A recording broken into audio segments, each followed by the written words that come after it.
أما بعد فأعوذ بالله من الشيطان الرجيم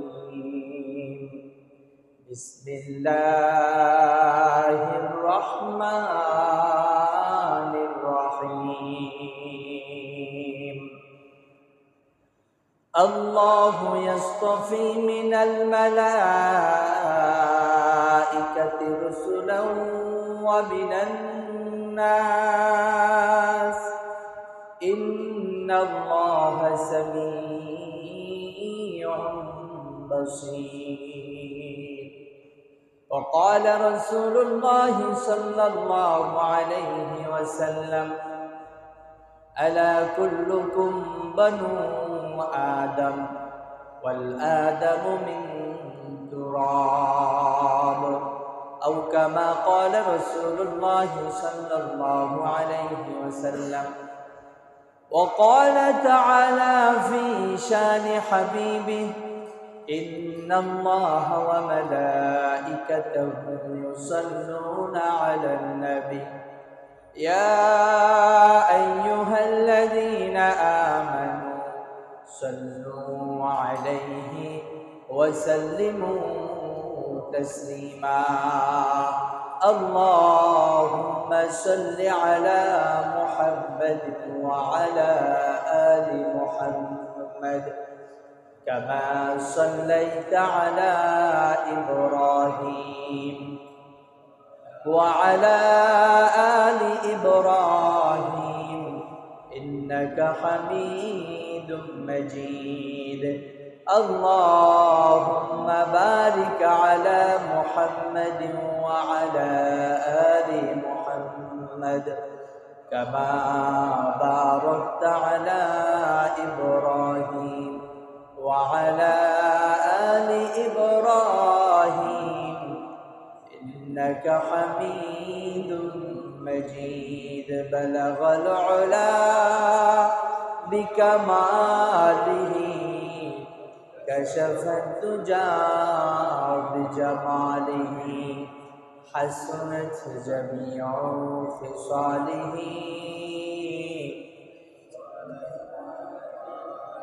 لا إله إلا الله لا إله إلا الله لا إله إلا الله لا إله إلا الله.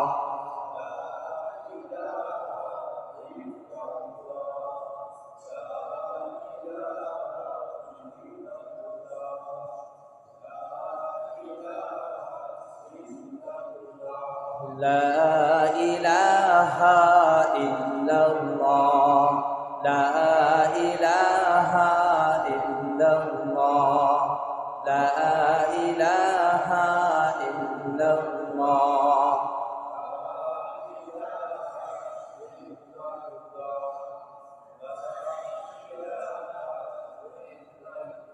لا إله إلا الله محمد رسول الله صلى الله عليه وسلم. آمنت بالله صدق الله المولانا العظيم وصدق رسوله النبي الكريم ونحن على ذلك من الشاهدين والشاكرين والحمد لله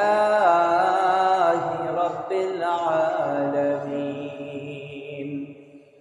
الحمد لله মহান আল্লাহ পাকের লাখো কোটি শুকরিয়া যে আল্লাহ রব্বুল আলামিন আমাদেরকে এক জুমআ থেকে আরেক জুমআ পর্যন্ত হায়াতে তয়্যিবা নসিব করেছেন। সে মহান মালিকের শুকরিয়া আদায় করে সকলে একবার বলে আলহামদুলিল্লাহ। সে মহান মালিকের লাখো কোটি শুকর ও সুজুদ যে মহান মালিক আমাদেরকে সুস্থ রেখেছেন, ঈমানের উপর রেখেছেন, ইসলামের উপর অবিচল থাকার তৌফিক দান করেছেন। সে মহান মালিকের শিখানো বাক্য দিয়ে জবান করে উঁচু আওয়াজে মন থেকে আরেকবার কালিমাতুশ শুকর আদায় করে বলে আলহামদুলিল্লাহ। আল্লাহ রব্বুল আলামিন আমাদের যাদেরকে তৌফিক দান করেছেন তারাই আজকে জুমার দিন সবার আগে মসজিদে আসছে, ঠিক না বেটি? আমার হযরত গত সপ্তাহে আপনাদের সামনে যে আলোচনা করেছিলেন, তিনি বলেছিলেন, একটি হাদিস আমাদেরকে বারবার স্মরণ করায় দিয়েছে। আল্লাহর রাসূল সাল্লাল্লাহু আলাইহি ওয়াসাল্লাম বলেছেন, যে ব্যক্তি মসজিদে জুমার দিন আগে আসবে সে একটি ওট কুরবানি দেওয়ার সওয়াব পাবে। সুবহানাল্লাহ।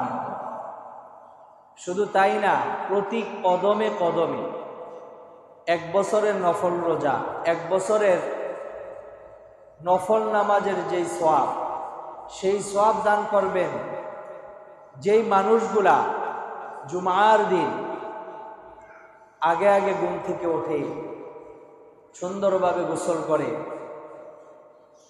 আগে আগে মসজিদে আসে, পায়ে হেঁটে আসে, ইমামের কাছাকাছি বসে খুতবা মনোযোগ সহকারে শ্রবণ করে, পাশাপাশি মসজিদের ভিতরে কোনো ধরনের কথাবার্তা বলবে না, এমন কোনো আচার ব্যবহার করবে না যাতে অপরের ইবাদতের মধ্যে ব্যাঘাত সৃষ্টি হয়, অপরের খুতবা এবং নিজের খুতবা শোনার ক্ষেত্রে ব্যাঘাত সৃষ্টি হয়। এই কাজগুলি কেউ যদি লক্ষ্য করে জুমার দিন আগে আগে মসজিদে আসে, তাহলে সে যত দূর থেকেই আসুক, প্রতিটা কদম দিলে যত সওয়াব, প্রতিটা কদমে আল্লাহ রাব্বুল আলামিন তাকে 1 বছরের নফল নামাজ, 1 বছরের রোজা রাখার সওয়াব দান করবে। সুবহানাল্লাহ। আমার বন্ধুগণ, আমরা তো সেই সৌভাগ্যবান মানুষ যারা আগে আগে মসজিদে চলে আসতে পেরেছি। আমারই আনন্দ লাগছে যে অন্যান্য জুমার তুলনায় আজকের জুমার ভিতরে আমাদের এই মসজিদের ভিতরে আগে থেকেই অনেক মুসল্লি উপস্থিত। সকলে বলে আলহামদুলিল্লাহ। এর সংখ্যা কমবে না বাড়বে? এ দাওয়াতটুকু আমরা একজন আরেকজনকে দিয়ে দিব, পারবো না ভাই? ইনশাআল্লাহ। আমার বন্ধুগণ, যাই হোক, আমার আলোচ্য বিষয় ধারাবাহিক ছিল। আমি ধারাবাহিক 4টি সপ্তাহ আপনাদের সামনে আলোচনা করেছি আল্লাহ রাব্বুল আলামিনের একত্ববাদ, তাওহীদ সম্পর্কে। আল্লাহর সাথে কাউকে শরীক করা যাবে না, এই সম্পর্কে বিস্তারিত একটু আলোচনা আপনাদের সামনে পেশ করার প্রয়াস চালিয়েছিলাম। তো আমরা যতটুকু আলোচনা ইতিপূর্বে শুনলাম, সেই আলোচনা থেকে আমরা এই মেসেজটুকু পেয়েছি, আমাদের রব কয়জন? আওয়াজটা বলেন, একজন। আর আমাদের এই রবের সাথে তার সমকক্ষ, তার কোনো সিফাতি এবং জাতি নামের সাথে শরীক হয় এমন কোনো শরীক করা যাবে না। এই দুইটা কথাই ছিল মূল কথা। তো এই দুইটা কথার ভিতরে যদি কোনো মুমিন ইমানদার বান্দাবান্দির দিলের ভিতরে কোনো সন্দেহ থাকে, কোনো শরীক করার একটা মন মানসিকতা থাকে, তাহলে তার ঈমান পরিপূর্ণ হবে না, সে বেঈমান হয়ে যাবে। ঠিক তেমনি ভাবে এ তাওহীদ, একত্ববাদে বিশ্বাসী, এই আকীদাটা যেমনি ভাবে একজন ইমানদারের জন্য ফরজ, ঠিক তেমনি ভাবে কোনো ব্যক্তি পরিপূর্ণ ইমানদার হওয়ার জন্য, পূর্ণাঙ্গ মুমিন হওয়ার জন্য, তার পাশাপাশি তাকে নবুয়ত এবং রিসালাত সম্পর্কে সঠিক আকীদা এবং বিশ্বাস তৈরি করতে হবে, ওটাও তার জন্য ফরজ। ঠিক তাওহীদ অস্বীকার করলে যেমনিভাবে বেঈমান হয়ে যায়, তেমনিভাবে কোনো ব্যক্তি যদি তাওহীদের পরে রিসালাত, নবুয়ত, নবী রাসূলকে পার্থক্য করে বা কোনো এক নবীকে অস্বীকার করে, তাহলে সেও কি হয়ে যায়? বেঈমান হয়ে যায়। তাহলে এক আল্লাহকে আল্লাহ বলে বিশ্বাস করা, এটা যেমনিভাবে ফরজ, ঠিক তেমনিভাবে নবীদেরকে নবী বলে মেনে নেওয়া, রসুলদেরকে রসুল বলে মেনে নেওয়া, এটাও তেমনিভাবে ফরজ। সুবহানাল্লাহ। আমার বন্ধুগণ, আমাদের আজকের আলোচ্য বিষয় হচ্ছে নবুয়ত রিসালাত সম্পর্কে। নবুয়ত রিসালাত, আল্লাহ রাব্বুল আলামিন যে কোনো ব্যক্তিকেই নবী বানান নাই, যে কোনো মানুষকে তিনি রাসূল বানান নাই। আল্লাহ রাব্বুল আলামিন তাই তো কোরআনের মধ্যে বলেন, আল্লাহু ইয়াসতাফি মিনাল মালাইকাতি রুসুলান ওয়া মিনান নাস ইন্নাল্লাহা সামিউন বাসীর।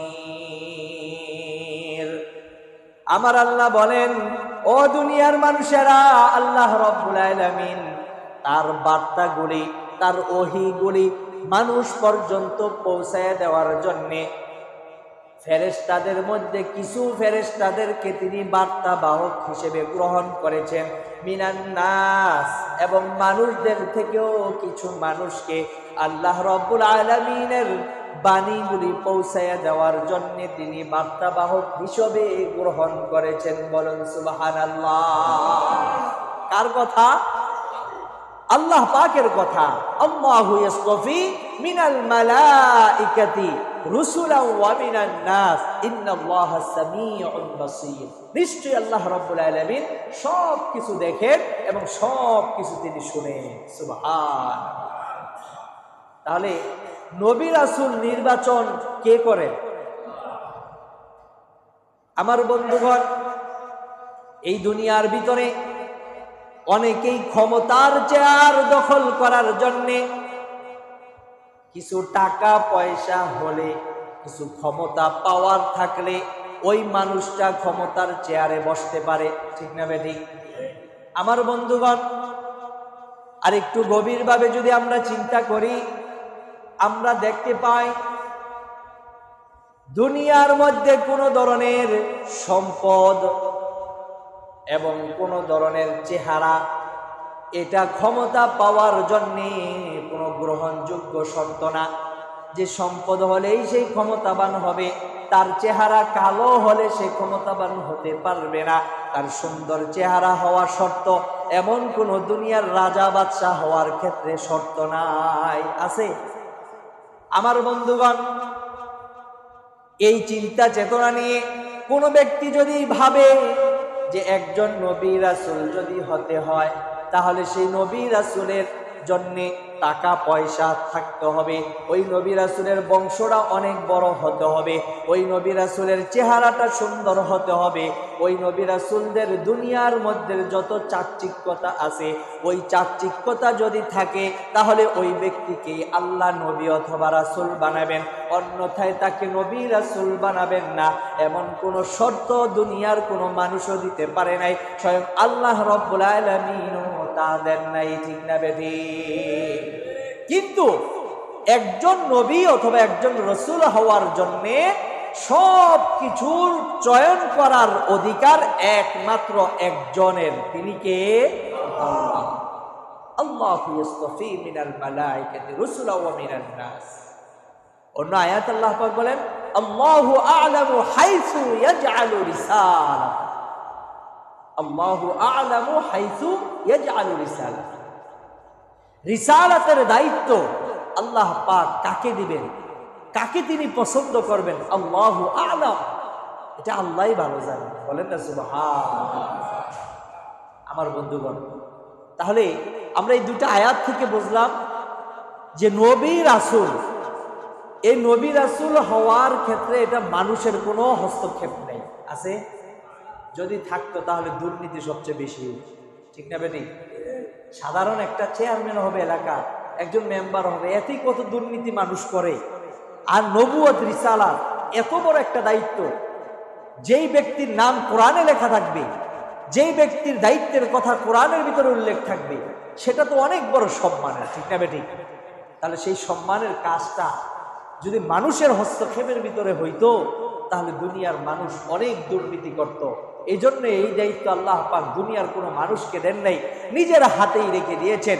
এই জন্য আমরা সলিড নবী রাসূল পেয়েছি, এই জন্যই আমরা নিষ্পাপ নবী রাসূল পেয়েছি, এই জন্যই আমরা মানুষদের থেকেই নবী রাসূল পেয়েছি। ঠিক না বেটি?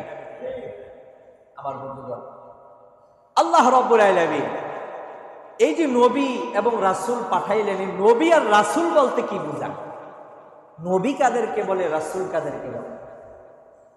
নবী শব্দটি নবুয়ত থেকে, আর রাসূল শব্দটি রিসালাত থেকে।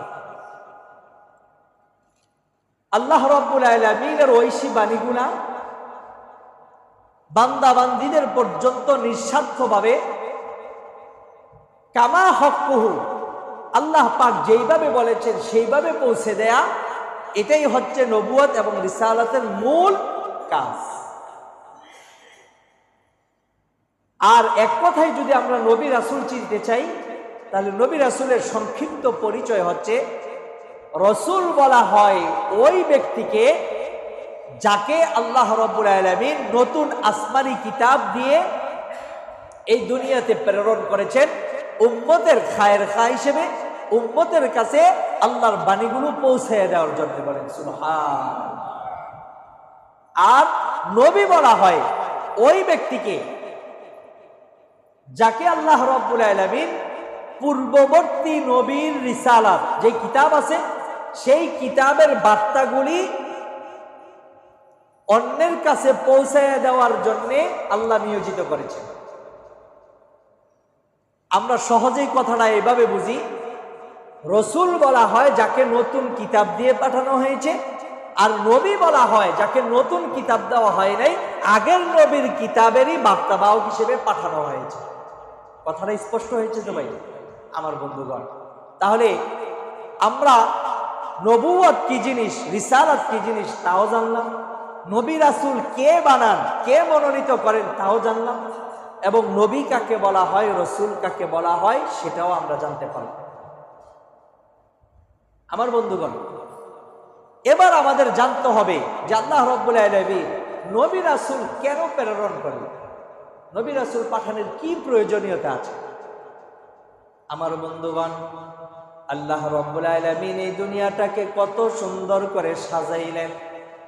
এই দুনিয়ার সাজানের ভিতরে আল্লাহ রাব্বুল আলামিন দুনিয়া চলার জন্যে দুনিয়ার মানুষগুলোকে আল্লাহ পাক বলেছেন যে এই দুনিয়াটাকে সুন্দরভাবে পরিচালনা করতে গেলে দুনিয়ার ভিতরে যেন কোনো ফিতনা ফাসাদ না হয়, এই দুনিয়ার ভিতরে যেন কোনো মারামারি না হয়, কাটাকাটি না হয়, ঝগড়া ফাসাদ না হয়। এই জন্যে তোমাদেরকে দুনিয়ার ভিতরে রাষ্ট্র ক্ষমতা বাস্তবায়ন করতে হবে, রাষ্ট্রীয় আইন বাস্তবায়ন করতে হবে, রাষ্ট্র পরিচালনা করার জন্যে কিছু নিয়ম কানুন তৈরি করতে হবে। এই দুনিয়ার ভিতরে যখন কোনো রাষ্ট্রনায়ক বানানো হয়, ওই রাষ্ট্রনায়ক যেমনিভাবে রাষ্ট্র পরিচালনা করার জন্যে রাষ্ট্রের আইনগুলা প্রজাদের কাছে নিজে নিয়ে যাওয়ার প্রয়োজন হয় না, তার প্রতিনিধিরা, তার এমপিরা, তার মন্ত্রীরা, তার চেয়ারম্যান, তার মেম্বার, তার যত সদস্য আছে, পুলিশ বাহিনী থেকে শুরু করে যত বাহিনী আছে, এই বাহিনীরা ওই রাষ্ট্রনায়কের পক্ষ থেকে রাষ্ট্রের আইনের বার্তাগুলি জনগণের কাছে পৌঁছায়া দেয়। ঠিক তেমনি ভাবে স্বয়ং আল্লাহ রাব্বুল আলামিন তার বার্তা, তার বিধানগুলি নিজে এসে বান্দাদের কাছে পৌঁছাইয়া দিবেন। এটা আল্লাহর শানের খেলাফ। তাই আল্লাহ রাব্বুল আলামিন তার বাণীগুলা, তার আইনগুলা বান্দা বান্দীদের পর্যন্ত পৌঁছাইয়া দেওয়ার জন্য তার প্রতিনিধি হিসেবে নবী রাসূল তিনি দুনিয়াতে পাঠানোর প্রয়োজন বোধ করেছেন। বলেন সুবহানাল্লাহ। দুনিয়ার রাজা বাদশারা যেমনি ভাবে নিজেদের আইনগুলি জনগণের কাছে সরাসরি এসে বলতে হয় না, তার প্রতিনিধি আছে, প্রতিনিধি এই বাণীগুলো পৌঁছে দেয়, ঠিক তেমনি ভাবে আল্লাহ রাব্বুল আলামিনের বিধানগুলি বান্দাবান্দীদের কাছে আল্লাহ এসে বলবেন। এটা আল্লাহর শানের খেলাফ, এটা আল্লাহর মর্যাদার খেলাফ।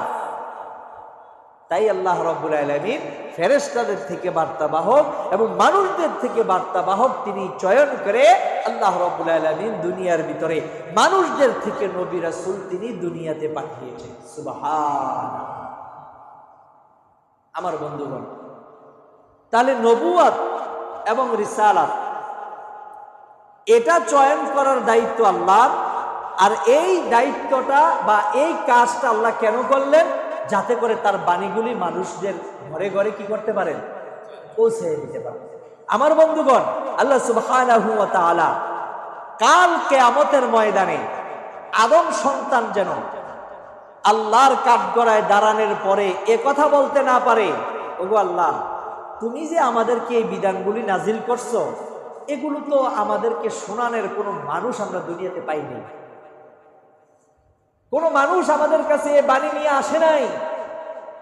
এ কথা যেন কোনো মানুষ হাসরের মাঠে বলতে না পারে, এজন্য আল্লাহ রাব্বুল আলামিন নবী রাসূল দুনিয়াতে পাঠাইছেন। বলেন না সুবহানাল্লাহ। আমার কথা নয়, স্বয়ং আল্লাহ রাব্বুল আলামিন কোরআনের ভিতরে বলেন, ইয়া আহলাল কিতাবি ক্বাদ জাআকুম রাসূলুনা ইউবাইয়িনু লাকুম আলা ফাতরাতিন মিনার রুসুল আন তাকুলু মা জাআনা মিন বাশীরিন ওয়ালা নাযীর ফাকাদ জাআকুম বাশীরুন ওয়া নাযীর ওয়াল্লাহু আলা কুল্লি শাইইন কাদির। আমার আল্লাহ বলেন, ইয়া আহলাল কিতাবি ক্বাদ জাআকুম রাসূলুনা ইউবাইয়িনু লাকুম আলা ফাতরাতিন মিনার রুসুল। হে আহলে কিতাবরা, তোমরা ভালো করে শুনে রাখো, তোমরা কিছু কথা বলতেছিলা, তোমাদের সামনে আমি আল্লাহ নবী রাসূলগণ পাঠাইলাম। নবী রাসূল পাঠানোর পরেও আহলে কিতাবরা বলতেছিল, আল্লাহ রাব্বুল আলামিন তো আমাদের কাছে কোনো ভীতি প্রদর্শনকারী, কোনো সুসংবাদদাতা পাঠান নাই। আল্লাহ রাব্বুল আলামিন বলেন, ফাকাদ জাআকুম বাশীরুন ওয়া নাযীর।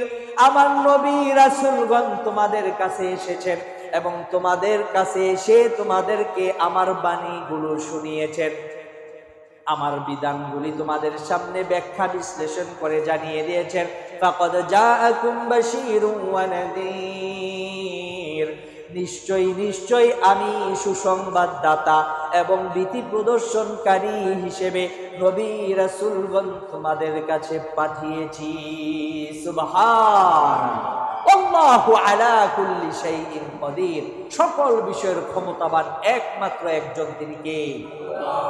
আমার বন্ধুগণ, তাহলে কাল কিয়ামতের ময়দানে কেউ এ কথা বলতে পারবে না, ওগো আল্লাহ, তুমি তো আমাদের কাছে এমন মানুষ পাঠাও নাই যে মানুষ আমাদেরকে এই সত্যের বাণীগুলো শোনাইছে। এই জান্নাত জাহান্নামের কথাগুলো শোনানোর কোনো মানুষ আমরা খুঁজে পাই নাই। এ কথা বলার কোনো অধিকার কোনো মানুষের থাকবে না। নবী রাসূল আল্লাহ পাক যেমনি ভাবে পাঠাইছেন, আখিরি জামানার নবী যেমনি ভাবে আল্লাহ পাঠাইছেন, আখিরি নবী দুনিয়া থেকে চলে যাওয়ার পরে এই দায়িত্ব উলামায়ে হক্কানীরা তারা পরিচালনা করবেন। এই দায়িত্ব যেমন উলামায়ে কেরামগণ করতেছেন, ভবিষ্যতেও করবেন। তো এই দায়িত্ব চলতেছে, সুতরাং এরপরেও কোনো মানুষ, কোনো পুরুষ, কোনো মহিলা এ কথা বলতে পারবে না, হ্যাঁ আমি তো এই বাণীটা জানি নাই, আমি তো কোরআনের এই কথা শুনি নাই, আমার কাছে তো এই বাণীগুলো কেউ নিয়ে আসে নাই, সুতরাং আমি তো এই কথাগুলো শুনি নাই, মানতেও পারি নাই। আল্লাহ, আমি জানি নাই দেখা মানি নাই, এজন্য তুমি আমাকে পাকড়াও করবা। এ কথা বলার সুযোগ কাল কিয়ামতের ময়দানে কারোই থাকবে।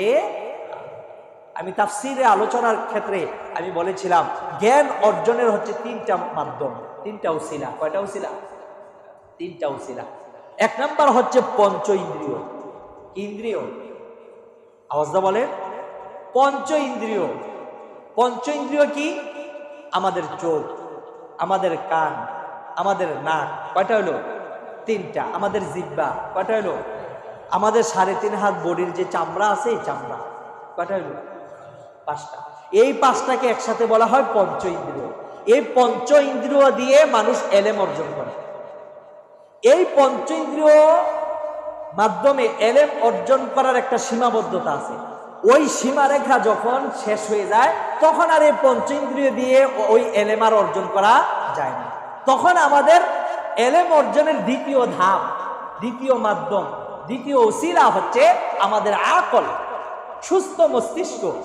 এই সুস্থ মস্তিষ্কটা আমাদেরকে এলেম অর্জনের ক্ষেত্রে দ্বিতীয়ভাবে আমাদের কাজ করে।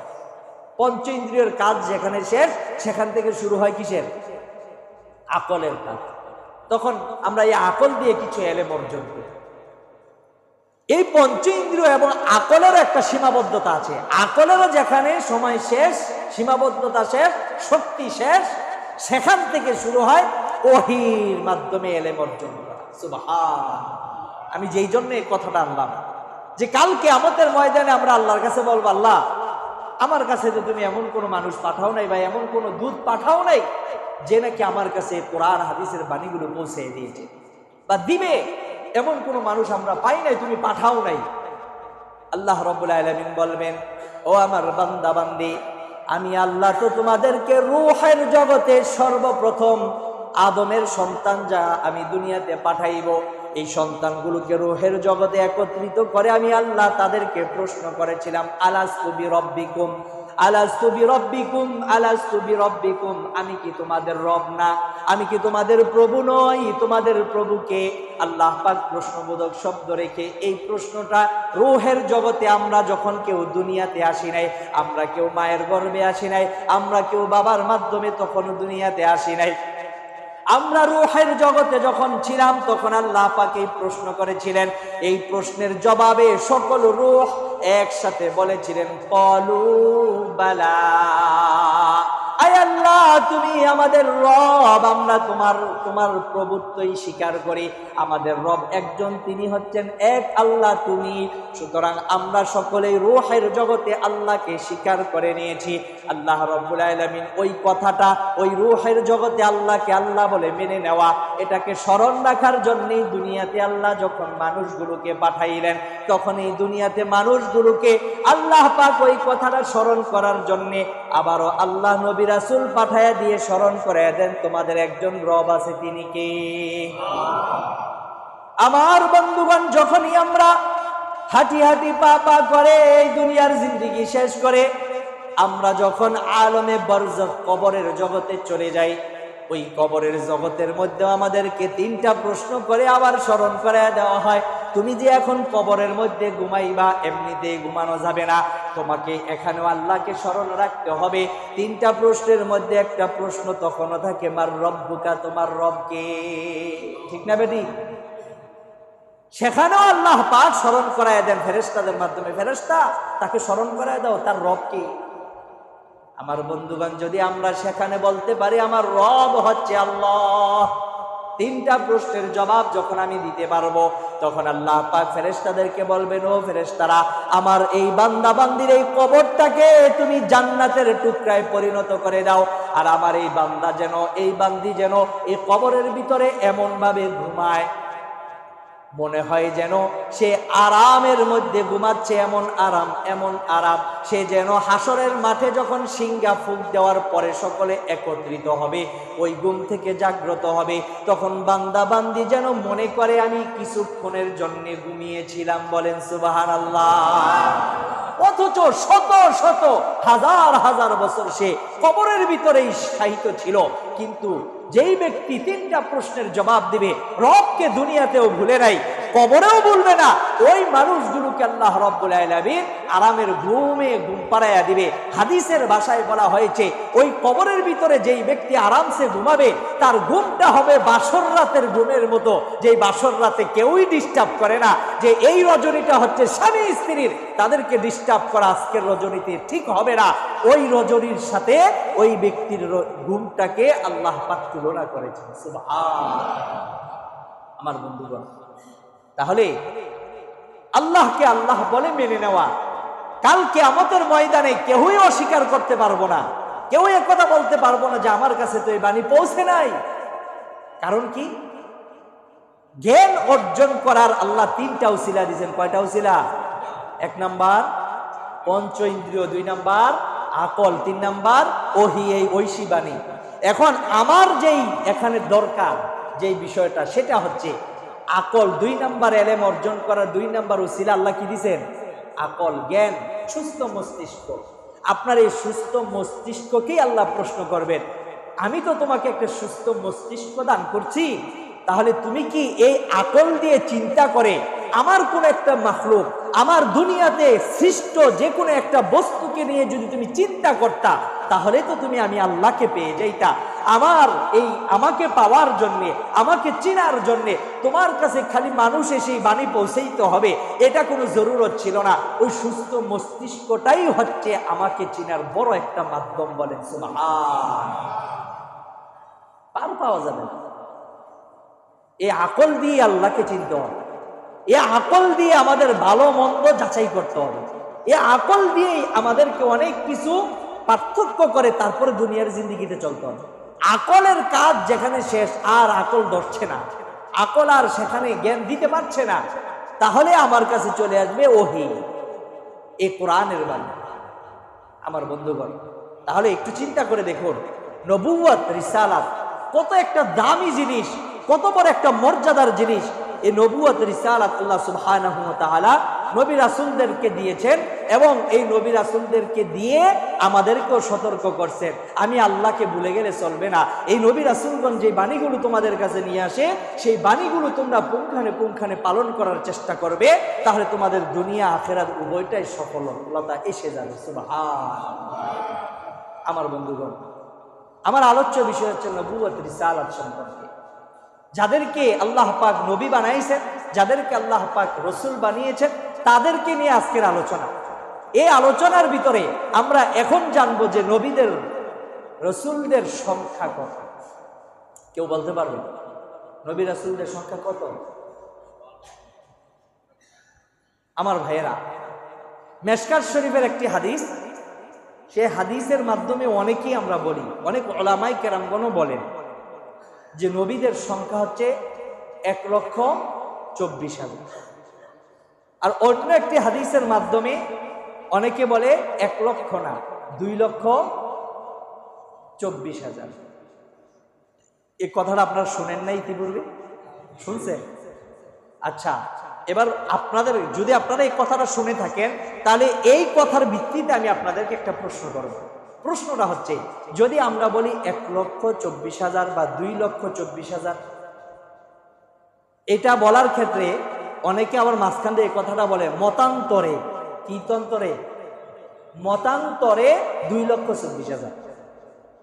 এখন 1,24,000 বা 2,24,000 বলি, আমরা যদি বলি, তাহলে উভয়টা এই সংখ্যা বলার ক্ষেত্রে সন্দেহ আছে না নাই? আওয়াজটা বলেন। এখন আমি আপনি যদি এই সন্দেহের ভিত্তিতে নবীদেরকে বিশ্বাস করি যে নবী এতজন হইতে পারে অথবা এতজন হইতে পারে, এই সন্দেহের ভিত্তিতে যদি আমরা নবী রাসূল বিশ্বাস করি, ঈমান থাকবে? আওয়াজটা বলেন, বুঝে শুনে বলেন, ঈমান থাকবে? তাহলে এই কথা বলা যাবে? যেই হাদিসের ভিতরে আসছে যে 1,24,000, এই হাদিসটা দুর্বল। এই হাদিসটা কি? দুর্বল হাদিস। সুতরাং এই দুর্বল হাদিস দিয়ে যে সকল নবী রাসূলদের ব্যাপারে আমাদের সঠিক আকীদা পোষণ করতে হবে, ওই আকীদার মধ্যে কোনো বেজাল হইলে ঈমান থাকবে না। তাহলে ওই সকল ক্ষেত্রে এই ধরনের হাদিস দিয়ে আমরা দলিল দিতে পারবো না। কথা স্পষ্ট? আমার ভাইয়েরা, আবার অনেকে উল্টা বুঝবেন যে দেখছো নি হুজুরে এই হাদিসে অস্বীকার করে।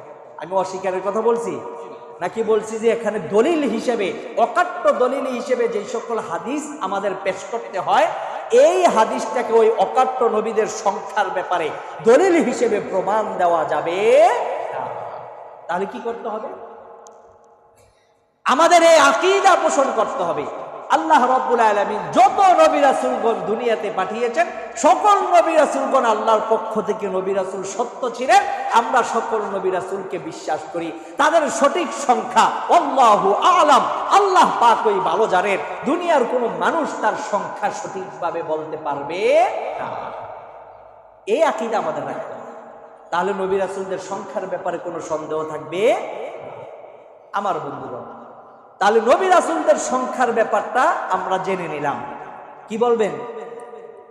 বলেন, কি বলবেন?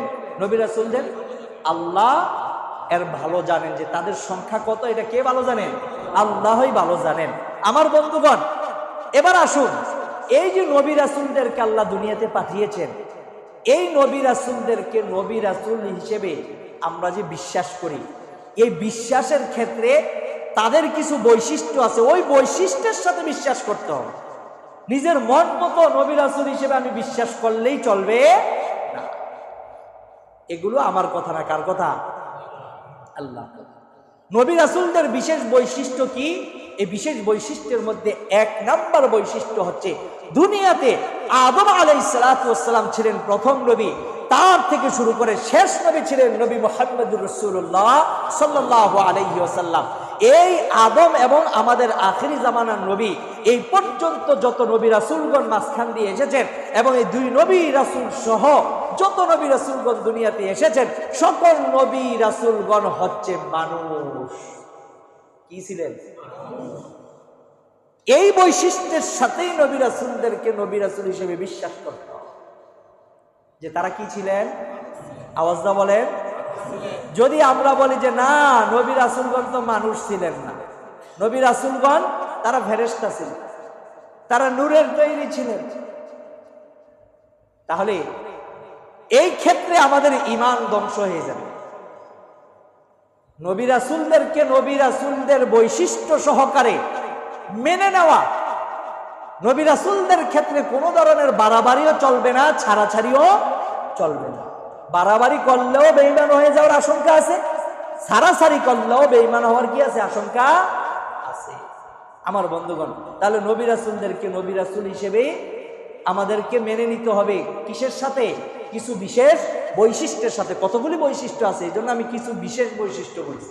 এর মধ্যে 1 নম্বর বৈশিষ্ট্য কি? তারা কি ছিলেন? আওয়াজদা বলেন, আবার আওয়াজদা বলেন।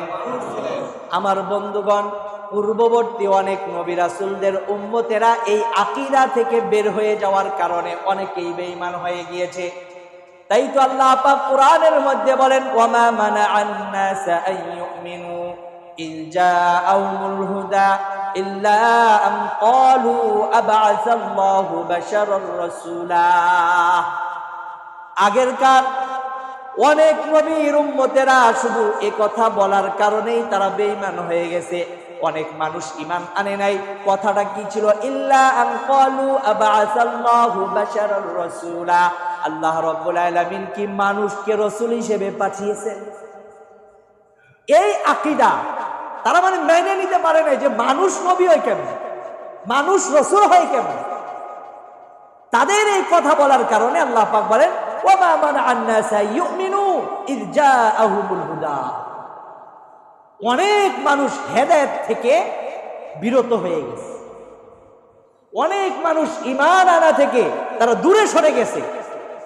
শুধু তাদের সামনে মানুষের সামনে এই কথাগুলো বলছে, এই কার প্রতি ঈমান আনো?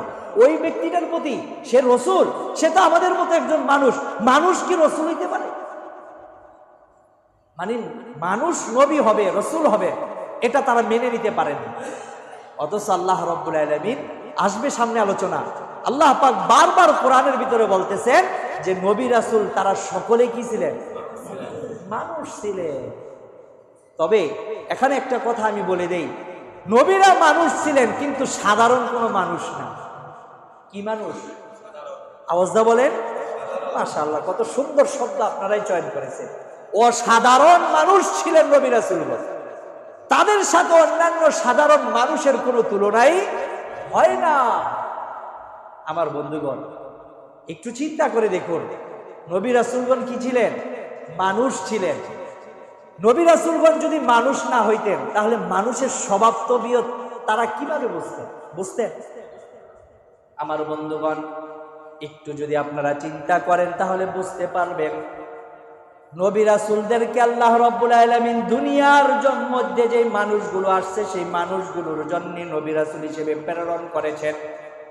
আল্লাহ রাব্বুল আলামিন এই দুনিয়ার মানুষগুলোর জন্য যেহেতু নবী রাসূল নির্বাচন করতেছিলেন, সুতরাং মানুষের স্বভাব তবিয়ত সম্পর্কে ওই নবী রাসূলদের যেন ভালোভাবে জ্ঞান থাকে, এই জন্য আল্লাহ রাব্বুল আলামিন মানুষদের থেকে চয়ন করে তিনি নবী রাসূল বানিয়েছেন। বলেন সুবহানাল্লাহ।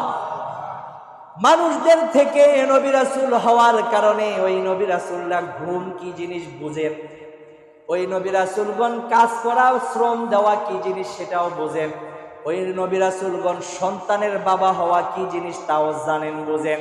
ওই নবী রাসূলগণ স্বামী হওয়া কি জিনিস, বাবা হওয়া কি জিনিস, ভাই হওয়া কি জিনিস। আমার ভাইয়েরা, এভাবে মানুষের স্বভাব তুল্য যেই বস্তুগুলো, যেই বিষয়গুলো আছে, ওই বিষয়গুলো নবী রাসূলগণ মানুষ হওয়ার কারণেই বুঝেছেন। এই জন্যে ওই নবী রাসূলগণ আমাদেরকে সহজভাবে বুঝাইতে পারছেন। আমরাও সহজভাবে নবীদের বাণীগুলি গ্রহণ করার কারণে আমরাও নবীদের খাঁটি উম্মত হতে পেরেছি। ঠিক না বেঠি? আমার বন্ধুগণ, বিষয়টা স্পষ্ট যে আল্লাহ রাব্বুল আলামিন মানুষদের থেকে নবী রাসূল কেন গ্রহণ করলেন, এর বড় একটি কারণই হচ্ছে যাতে মানুষের স্বভাব তবিয়ত অনুযায়ী মানুষের কাছে দ্বীনি দাওয়াতটুকু নবী রাসূলগণ পৌঁছে দিতে পারে। সুবহান। আমার বন্ধুগণ, যাই হোক, আমি বলতেছিলাম আল্লাহ রাব্বুল আলামিন নবী রাসূলদেরকে মানুষদের থেকেই বানাইছেন, কিন্তু তারা সাধারণ কোনো মানুষ না। তারা কি মানুষ ছিলেন? আল্লাহ পাক এই সম্পর্কে আরেকটি আয়াতের ভিতরে বলেন, ক্বালু ইন আনতুম ইল্লা বাশারুম মিসলুনা। নবী রাসূলদের উম্মতেরা নবী রাসূলদেরকে অস্বীকার করার জন্য আরেকটা অজুহাত তারা পেশ করলো, যে হ্যাঁ, তারা তো আমাদের মতোই মানুষ, তারা মানুষ হইয়া আমাদেরকে চায়। তুরিদুনা আন তাসুদ্দুনা আম্মা কানা ইয়াবুদু আবাউনা ফাতুনা বিসুলতানিন মুবিন। আমাদের বাপদাদারা যেই বস্তুর পূজা করত, যেই মূর্তির পূজা করত, আমাদের বাপদাদাদের সেই ইবাদতের রাস্তা থেকে তারাও মানুষ হয়ে মানুষ রূপে আমাদের কাছে এসে আমাদেরকে বলে যে তোমরা এই বস্তুর ইবাদত করতে পারবে না, এই মূর্তির ইবাদত করতে পারবে না। তারা তো আমাদের বাপ দাদাদের রাস্তা থেকে, হেদায়েতের রাস্তা থেকে আমাদেরকে দূরে সরানোর বড় একটি ষড়যন্ত্র করতেছে। কারণ তারা তো মানুষ, তারা যদি আমাদেরকে আল্লাহর বাণী পৌঁছাইতো তাহলে তারা মানুষ হইতো না, তারা অন্য কিছু হইতো। সুতরাং তাদের কথা মানা যাবে না। বলেন নাউজুবিল্লাহ। তাহলে নবী রাসূলগণ মানুষ হওয়াই কিছু মানুষের কাছে দোষ ছিল, কিন্তু আল্লাহ রাব্বুল আলামিন বলতেছেন না, নবী রাসূলগণ তারা যে কথা বলতেছেন, ক্বালাত লাহুম রুসুলুহুম ইন নাহনু ইল্লা বাশারুম মিসলুকুম ওয়ালাকিন্নাল্লাহা ইয়ামুন্নু আলা মান ইয়াশাউ মিন ইবাদিহি। আল্লাহ স্পষ্টভাবে বলে দিন, ক্বালাত লাহুম রুসুলুহুম ইন নাহনু ইল্লা বাশারুম মিসলুকুম। তোমাদের কাছে তোমাদের যেই নবী রাসূলগণ এসে তোমাদেরকে ঐশী বাণীগুলো শোনাচ্ছেন, এই নবী রাসূলগণ তোমাদের মতোই মানুষ, এ বিশ্বাস করতে হবে। কে বলেন? আওয়াজটা বলেন। আপনাদের কষ্ট হচ্ছে, ঘুম আসতেছে, ঘুম আসলে একটু নাড়াচাড়া করেন, হালত পরিবর্তন করেন। তারপরও যদি ঘুম না যায় তাহলে একটু অজুখানায় গিয়ে মুখে একটু পানি দিয়ে আবার চলে আসুন। তারপরেও এই কথাগুলো মিস করা যাবে না। সারা সপ্তাহ আমরা কোরআন থেকে অনেক দূরে থাকি, ঠিক না বেটি? এই শুক্রবার দিন জুমাকে কেন্দ্র করে, শুক্রবার দিন তাফসীরকে কেন্দ্র করে আমরা কোরআনের কিছু কথা শুনি, রাসূলের সুন্নাহর কথা শুনি। এই সময়টুকুতেও যদি আমরা ঘুমিয়ে কাটিয়ে দেই, এই সময়টুকু যদি আমরা অন্য মন মানসিকতায় যদি কাটিয়ে দেই, তাহলে আমরা আর কি নিয়ে চলবো? এই সারা সপ্তাহ আমাদের পাথেই হচ্ছে জুমার বয়ান, ঠিক না বেটি? আমার ভাইরা, তাহলে আল্লাহ পাক বলছেন কি? মিসলুকুম, যে তারা এই নবী রাসূলরা তোমাদের মতোই মানুষ, এই বিশ্বাস আগে করো। এরপরে আল্লাহ রাব্বুল আলামিন বলেন, ওয়ালাকিন্নাল্লাহা ইয়ামুন্নু আলা মান ইয়াশাউ মিন ইবাদি। আব্দুনের বহুবচন ইবাদুন। আল্লাহ পাক বলতেছেন যে আমার বান্দাদের মধ্য থেকে কাকে আমি নবী রাসূল বানাবো, এটা আমি আল্লাহর একটা অনুগ্রহ, এটা আমি আল্লাহর একটা একান্ত দায়িত্ব, এটা আমি আল্লাহই এটা পছন্দ করে মানুষদের থেকে নির্বাচিত করে আমি নবী রাসূল বানিয়েছি। বলেন সুবহানাল্লাহ। এই জন্যই নবী রাসূলরা অসাধারণ মানুষ, সাধারণ কোনো মানুষ না। আমার বন্ধুগণ, শুধু তাই না, আমাদের নবীকে আল্লাহ পাক স্পষ্টভাবে বলতেছেন, কুল ইন্নামা আনা বাশারুম মিসলুকুম ইউহা ইলাইয়া আন্নামা ইলাহুকুম ইলাহুন ওয়াহিদ। আমার আল্লাহ বলেন, ও নবী, আপনিও আপনার উম্মতদেরকে বলে দেন, মক্কার মুশরিকরা আপনাকে নবী হিসেবে মেনে নিতে পারছে না। তারাও বলতেছে যে তিনি যদি নবী হন, রাসূল হন, তাহলে তিনি কেন মানুষ হইবেন? তিনি ফেরেশতা হবেন, তিনি নূরের তৈরি হবেন। আল্লাহ রাব্বুল আলামিন নবীকে বলেন, নবী গো, আপনি বলে দেন, কুল, ও নবী আপনি বলেন, ইন্নামা, নিশ্চয়ই, আনা, আমি, বাশারুম মিসলুকুম, তোমাদের মতো একজন বাশার, তোমাদের মতোই একজন মানুষ। বলেন সুবহানাল্লাহ। তবে তোমরা আর আমরা, মানে নবী রাসূলরা আর সাধারণ মানুষরা, আমরা সকলে একরকম মানুষ না। আমাদের মাঝে আর তোমাদের মাঝে পার্থক্য কি? আল্লাহ পাক স্পষ্টভাবে বলেন, ইউহা ইলাইয়া, আমার কাছে আল্লাহর ওহী আসে আর তোমাদের কাছে আল্লাহর ওহী আসে না। পার্থক্য শুধু এতটুকুই। বলেন সুবহানাল্লাহ। যার কাছে ওহী আসবে তিনি হবেন নবী রাসূল, যার কাছে ওহী আসবে না তিনি হবেন নাকি নবী রাসূল, তিনি হবেন সাধারণ মানুষ।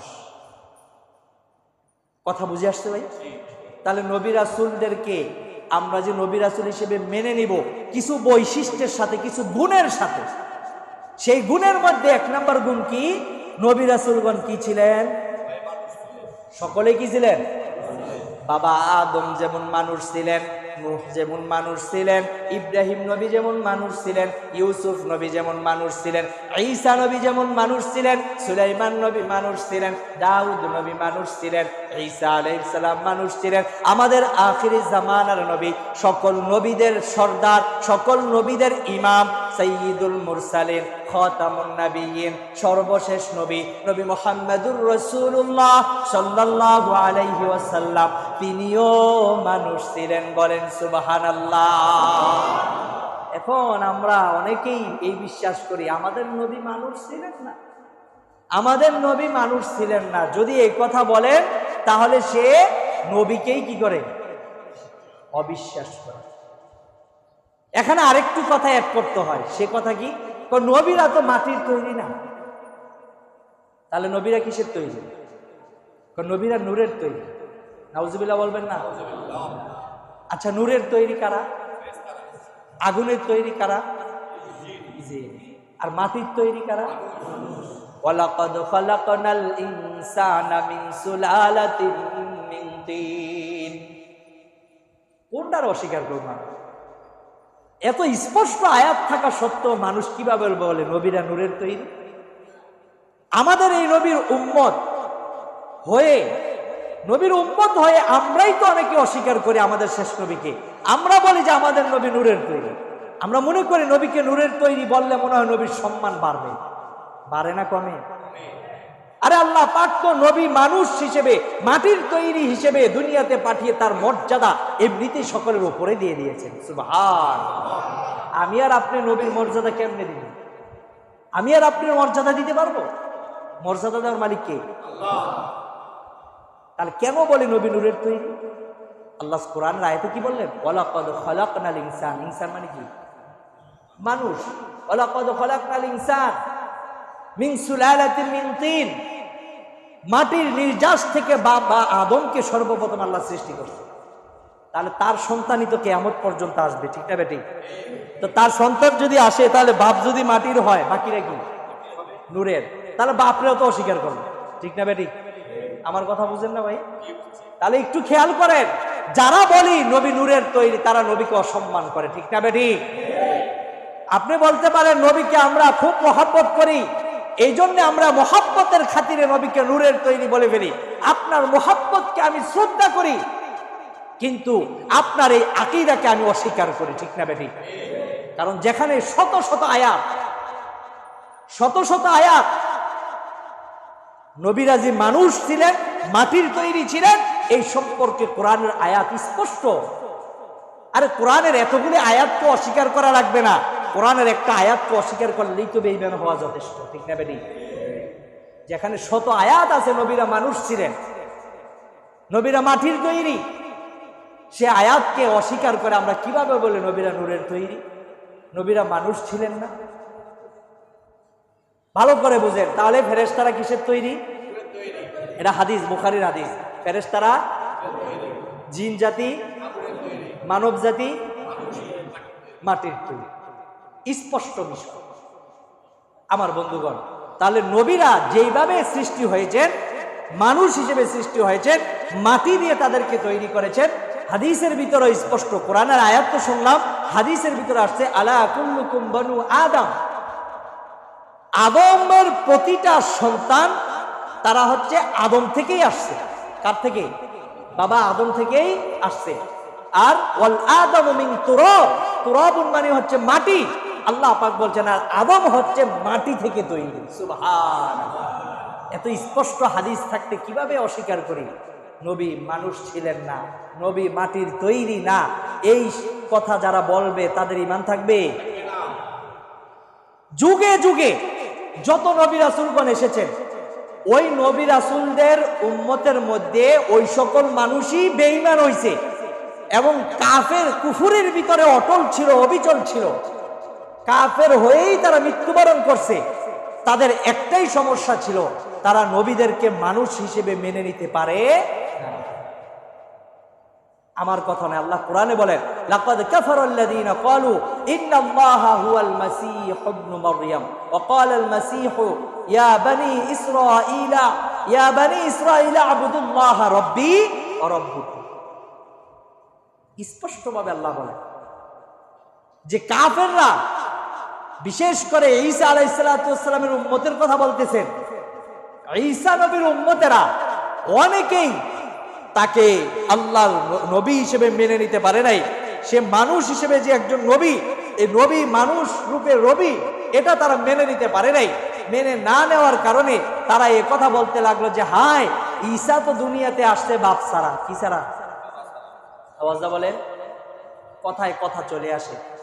এগুলি হচ্ছে আল্লাহর কুদরত। এগুলো কি আল্লাহ পাকের অনেকগুলো আয়াত আছে না, ইন্নাল্লাহা আলা কুল্লি শাইইন কাদির, আল্লাহু আলা কুল্লি শাইইন কাদির, ওয়া কানাল্লাহু আলা কুল্লি শাইইন কাদিরা, আছে না ভাই? এই যে আয়াতগুলো, এই আয়াতের অর্থ কি? আল্লাহ সর্ববিষয় ক্ষমতাবান। সর্ববিষয় কি? ক্ষমতাবান, ক্ষমতাবান, শক্তিওয়ালা। তো আল্লাহ পাকের কুদরত বুঝানোর জন্য আল্লাহ বাপ ছাড়া শুধু মা দিয়া দুনিয়াতে আদম সন্তান সৃষ্টি করছেন। তার উদাহরণ কি বলেন? তার উদাহরণ কি? হযরত ঈসা আলাইহিস সালাতু ওয়াস সালাম, মারিয়াম আলাইহিস সালাতু ওয়াস সালাম, ঈসা জন্ম নিছে, মারিয়ামের বিবাহ হয়েছিল। কিন্তু মারিয়াম আলাইহিস সালাতু ওয়াস সালাম তিনি অনেক সম্মানের মানুষ ছিলেন। আল্লাহ পাক কুদরতি ভাবে বাপ ছাড়া কিভাবে আদম সন্তান দুনিয়াতে আল্লাহ চাইলে যে বানাইতে পারেন, সেটার নমুনা আল্লাহ দুনিয়াতে রেখে দিয়েছেন। বলেন সুবহানাল্লাহ। এটা হলো বাপ ছাড়া। আল্লাহ পাক দুনিয়ার মধ্যে মানুষ যখন প্রথম সৃষ্টি করেন তখন বাপও রাখেন নাই, মাও রাখেন নাই। বলেন না সুবহানাল্লাহ। বাপ মা দুইটা ছাড়াই আল্লাহ সৃষ্টি করছেন। তার নমুনা হযরত আদম আলাইহিস সালাতু ওয়াস সালাম। আমার বন্ধুগণ, সময় স্বল্প, সংক্ষেপেই বলছি। আল্লাহ পাক শুধু বাপ দিয়া সৃষ্টি করছেন, মা রাখেন নাই। মায়ের কোনো নমুনাই ছিল না। আল্লাহ পাক এমন দৃষ্টান্ত, এমন কুদরত, এমন শক্তিমত্তা তিনি প্রদর্শন করেছেন। আর সেই নমুনা হিসেবে আল্লাহ পাক হযরত হাওয়া আলাইহিস সালাতু ওয়াস সালামকে বাবা আদমের পাঁজরের হাত থেকে তিনি তৈরি করে দেখাইয়া দিয়েছেন। সুবহানাল্লাহ। কয় রকম হইল? 3 রকম। এক হলো শুধু মা দিয়ে, 2 নাম্বার হচ্ছে শুধু বাবা দিয়ে, 3 নাম্বার হচ্ছে বাবাও না মাও না, এমনিতেই আল্লাহ বানায় দিলেন। সুবহানাল্লাহ। বাকি রইল আরেকটা, সেটা কি? বাপ মা উভয়টা দিয়ে আল্লাহ পাক আদম সন্তান দুনিয়াতে সৃষ্টি করছেন, যা আমাদের চোখের সামনে বুড়ি বুড়ি উদাহরণ রয়েছে। ঠিক না বেটা?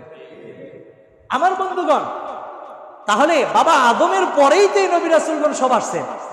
তো বাবা আদমও মাটির তৈরি, তাহলে অন্যান্য নবী রাসূলগণ তারা কিসের তৈরি? এটা তো কমন সেন্স, যে আকল আল্লাহ পাক দিয়েছেন, সে আকল দিয়ে চিন্তা করলেই তো আমরা সে উত্তর পেয়ে যাই। ঠিক না বেটি? আমার বন্ধুগণ, তাহলে নবী রাসূলগণ তারা যে মানুষ ছিলেন, এটা যদি আমরা মেনে নিতে না পারি তাহলে বেঈমান হয়ে যাওয়ার আশঙ্কা আছে। যা আল্লাহ ঈসা আলাইহিস সালাতু ওয়াস সালামের উম্মতের ব্যাপারে বলতেছেন, ও নবী ঈসা, আপনার উম্মতেরা যেই কথাটাকে মেনে নিতে পারে না যে আপনি একজন মানুষ, তারা এই মানুষ হিসেবে মেনে না নেওয়ার কারণে তারা আপনাকে তুলনা করেছে আমি আল্লাহর সাথে। তারা কি বলল? যে ক্বালু ইন্নাল্লাহা হুয়াল মাসীহ ইবনু মারইয়াম, যে ঈসা ইবনে মারইয়াম কোনো মানুষ না, সে হচ্ছে স্বয়ং আল্লাহ। বলেন নাউযুবিল্লাহ। ক্বালু সালিসু সালাসা, আয়াতের ভিতরে আল্লাহ স্পষ্টভাবে বলছেন যে তারা এই কথা বলেছে, লাকাদ কাফারাল্লাযীনা ক্বালু ইন্নাল্লাহা সালিসু সালাসা। আরে ঈসা নবী তো 3 খোদার মধ্যে এক খোদা। বলেন নাউযুবিল্লাহ। হযরত উযাইর আলাইহিস সালাতু ওয়াস সালামের উম্মতেরা হযরত উযাইর আলাইহিস সালাতু ওয়াস সালামকে নবী হিসেবে, মানুষ হিসেবে মেনে নিতে পারেন নাই। মানুষ হিসেবে অস্বীকার করার কারণে তারাও বেঈমান হয়ে গিয়েছে। তাদের কথা আল্লাহ কোরআনে বলেছেন, ওয়াকালাতিল ইয়াহুদু উযাইরুন ইবনুল্লাহ। ঈসার উম্মতদেরকে বলা হয় খ্রিস্টান, আর উযাইর আলাইহিস সালাতু ওয়াস সালাম এবং মূসা আলাইহিস সালাতু ওয়াস সালামের উম্মতকে বলা হয় কি? ইহুদি। তো ইহুদিরা উযাইর আলাইহিস সালাতু ওয়াস সালামকে মানুষ হিসেবে মেনে নিতে পারে নাই, এ কারণে তারা নবী হিসেবেও স্বীকার করেছে। সুতরাং তারা স্বয়ং উযাইর আলাইহিস সালাতু ওয়াস সালামকে বলতে লাগলো, ক্বালাতিল ইয়াহুদু উযাইরুন ইবনুল্লাহ। উযাইর আলাইহিস সালাতু ওয়াস সালাম তিনি যেনতেন কোন ব্যক্তির সন্তান না, তিনি স্বয়ং আল্লাহর ছেলে। বলেন নাউযুবিল্লাহ। আচ্ছা, আল্লাহর কি কোনো সন্তান আছে? কোথায় পড়ছে বলেন? সূরা ইখলাস, কুল হুয়াল্লাহু আহাদ আল্লাহুস সামাদ লাম ইয়ালিদ ওয়া লাম ইউলাদ। এই আয়াতই প্রমাণ। আল্লাহ বলছেন আল্লাহ কাউকে জন্ম দেন নাই, তিনি কারো থেকে জন্ম নেনও নাই। বলেন সুবহানাল্লাহ। লম্বা আলোচনা, সংক্ষেপে শেষ করা যাবে না, ধারাবাহিক আলোচনা চলবে, আমরা ধারাবাহিকভাবে শুনবো। তাহলে আজকের আলোচনা থেকে আমরা একটা মেসেজ ভালো করে জানলাম, সেটা হচ্ছে নবী রাসূলগণ তারা কি ছিলেন? মানুষ ছিলেন, কিন্তু সাধারণ কোনো মানুষ না, অসাধারণ মানুষ। কি মানুষ? অসাধারণ মানুষ। ওই সম্পর্কে আলোচনা সামনে আসবে। আরেকটু বিষয় আমরা জেনেছিলাম যে নবুয়ত রিসালাত, অর্থাৎ নবী রাসূল যারা আছেন, এই নবী রাসূলদের ব্যাপারে আমাদের আকীদা স্বচ্ছ হতে হবে এবং তারা যেই বৈশিষ্ট্য নিয়ে দুনিয়াতে এসেছেন ওই বৈশিষ্ট্যের সাথেই তাদেরকে বিশ্বাস করতে হবে। অন্যথায় আমরা পূর্ণাঙ্গ ঈমানদার হতে পারবো না। এমনও হতে পারে আমাদের ঈমানও চলে যেতে পারে। আল্লাহ রাব্বুল আলামিন আপনাদের সহ আমাকে